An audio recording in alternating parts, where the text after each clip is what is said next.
नमस्कार मित्रांनो, श्री स्वामी समर्थ. तुम्हा सर्वांचे मनपूर्वक स्वागत आहे आपल्या या आध्यात्मिक भक्तिमय परिवारामध्ये. मैत्रिणींनो, कधी कधी आयुष्यात अचानक अशा काही घटना घडू लागतात की माणूस पूर्णपणे खचून जातो. कामामध्ये अपयश येतं, घरामध्ये सतत भांडणं होतात, मनामध्ये भीती असते, पैशांची अडचण असते, झोप न लागणे आणि प्रत्येक गोष्ट हातातून निसटत असल्यासारखी वाटते. अशा वेळी अनेक लोक म्हणतात की माझ्यावर साडेसाती सुरू झाली आहे. पण मैत्रिणींनो, साडेसाती म्हणजे फक्त दुःख नाही, तर ती आपल्या कर्माची परीक्षा असते.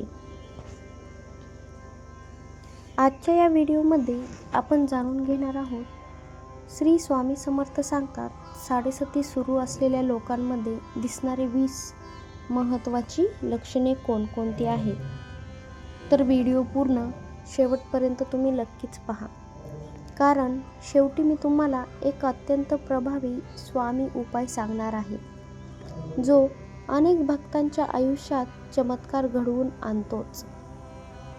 पहिले लक्षण आहे मन सतत चिंताग्रस्त राहणे. मित्रांनो, साडेसातीचे पहिले लक्षण म्हणजे मन कधीच शांत राहत नाही. कुठलीही गोष्ट नसतानाही चिंता वाटतेच. रात्री झोप लागत नाही, मन सतत नकारात्मक विचार करत राहते, निगेटिव्ह थिंकिंग सतत मनात येत राहतात. कधी कधी तर माणूस स्वतःलाच विचारतो, मी एवढा का घाबरत आहे. ही अवस्था शनिदेवांच्या प्रभावामुळे वाढते असे मानले जाते. स्वामी समर्थ सांगतात, मन मजबूत ठेवा, कारण भीती ही संकटाला अधिक मोठं करते. दुसरं लक्षण आहे कामामध्ये वारंवार अडथळे येतात. कितीही मेहनत करा, पण काम शेवटच्या क्षणी बिघडतेच. इंटरव्ह्यू चांगला होतो, पण नोकरी मिळत नाही. व्यवसायामध्ये डील हातातून जाते किंवा छोट्या चुका मोठं नुकसान करतात. हे साडेसातीमध्ये अनेक लोकांचे अनुभव आहेत आणि ते अनुभवतात सुद्धा. लक्षण नंबर 3, आर्थिक समस्या वाढतात.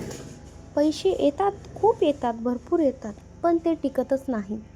अनावश्यक खर्च वाढतात. अचानक मेडिकल खर्च येतो, दवाखाना येतो, कर्ज, उधारी वाढते, घरातील आर्थिक ताणसुद्धा वाढतो. मैत्रिणींनो, ही वेळ संयमाची असते. श्री स्वामी समर्थ म्हणतात, वाईट काळ कायम राहतच नाही. लक्षण नंबर 4, कर्ज वाढू लागते. साडेसातीमध्ये अनेक लोक कर्जाच्या जाळ्यात अडकतात. एका कर्जासाठी दुसरे कर्ज घ्यावे लागते. मनावर मोठा ताण येतो. अशा वेळी चुकीचे निर्णय घेऊ नका, तुम्ही फक्त धैर्य ठेवा. लक्षण नंबर 5, घरामध्ये भांडणे वाढतात. छोट्या छोट्या गोष्टीवरून वादविवाद होतातच. घरातील वातावरण अशांत होते. पती पत्नीमध्ये गैरसमज वाढतात. कुटुंबात कटुता निर्माण होऊ लागते. साडेसातीमध्ये संयम खूपच महत्त्वाचा असतो.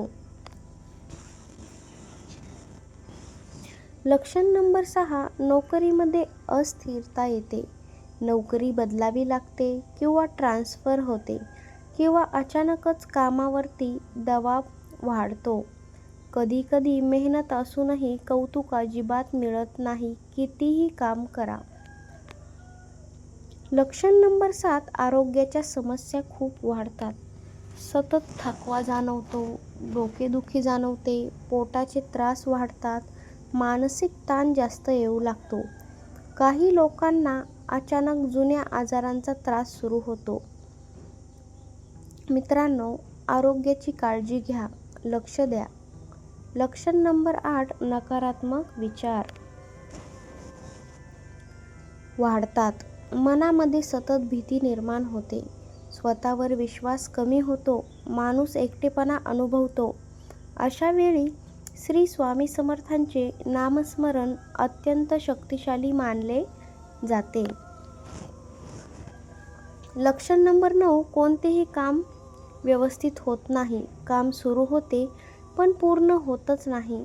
अचानक अडथळे येतात किंवा योजनासुद्धा फसतात. लक्षण नंबर 10, भाग्य साथ देतच नाही. तुम्ही कितीही प्रयत्न करा पण यश दूरच राहते. लोक म्हणतात नशीब साथ देत नाही. लक्षण नंबर 11, मित्र दूर जातात. जवळचे लोक साथ सोडतात आणि विश्वासघात करतात. विश्वासघात हा होतोच, म्हणून ही वेळ खरी माणसं ओळखण्याची असते. लक्षण नंबर 12, अपमान सहन करावा लागतो. लोक विनाकारणच दोष देऊ लागतात. मानसिक त्यामुळे त्रास वाढतो. लक्षण नंबर 13, प्रवासात अडचणी येतात. प्रवासात नुकसान होते, चोरी चपाटी होते. प्रवासाला कधी उशीर होतो तर किंवा अचानक अडथळे सुद्धा येतात. लक्षण नंबर 14, डोळ्यांचे किंवा शरीराचे त्रास जाणवते.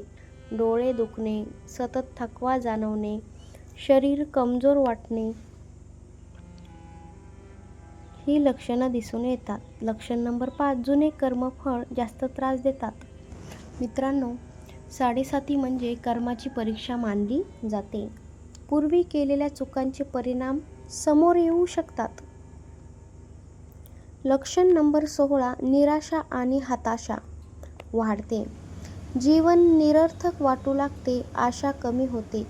अशा वेळी श्री स्वामी समर्थांच्या चरणी तुम्ही राहा.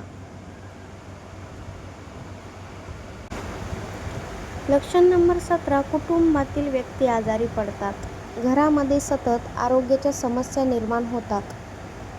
लक्षण नंबर 18, व्यवसायामध्ये नुकसान होते. व्यवसायात अचानक तोटा होतो आणि गुंतवणुकीमध्ये सुद्धा नुकसान होते. आर्थिक अडचणी येतात. लक्षण नंबर 19, कोर्ट किंवा कचेरी, सरकारी कामे, कायदेशीर अडचणी येतात. दंड भरावा लागतो. सरकारी कामामध्ये विलंब होते. शेवटचे लक्षण 20, देवापासून दूर जाणे. सगळ्यात मोठं लक्षण म्हणजे माणूस श्रद्धा सोडू लागतो. पण मित्रांनो, वाईट काळातच देवाची सर्वात जास्त गरज असते. श्री स्वामी समर्थांचा प्रभावी उपाय मी तुम्हाला शेवटी सांगणार होते, तर ऐका. जर तुम्हाला 7.5चा त्रास जाणवत असेल तर हा उपाय श्रद्धेने करा. रोज सकाळी श्री स्वामी समर्थ हा जप 108 वेळा करा. शनिवारी तेलाचा दिवा नक्कीच लावा. गोरगरिबांना अन्नदान करा. काळ्या कुत्र्याला किंवा कावळ्याला अन्न द्या. आई वडिलांचा आदर करा. आणि सर्वात महत्त्वाचं म्हणजे वाईट काळात संयम अजिबात सोडू नका. मैत्रिणींनो, 7.5 ही शिक्षा नाही तर आयुष्य बदलण्याची संधी असते. जो माणूस श्रद्धा, संयम आणि चांगले कर्म ठेवतो त्याला शनिदेव आणि श्री स्वामी समर्थ दोघांची कृपा मिळते. जर तुम्हाला हा व्हिडिओ आवडला असेल तर व्हिडिओला लाईक करा, आपल्या भक्तिमय चॅनलला सबस्क्राईब करा आणि कमेंटमध्ये महत्त्वाचं श्री स्वामी समर्थ नक्कीच लिहा. श्री स्वामी समर्थ महाराज की जय. श्री स्वामी समर्थ. जय जय रघुवीर समर्थ. स्वामी समर्थांची कृपा सदैव तुमच्या परिवारावरती टिकून राहावी हीच माझी ईश्वरचरणी प्रार्थना.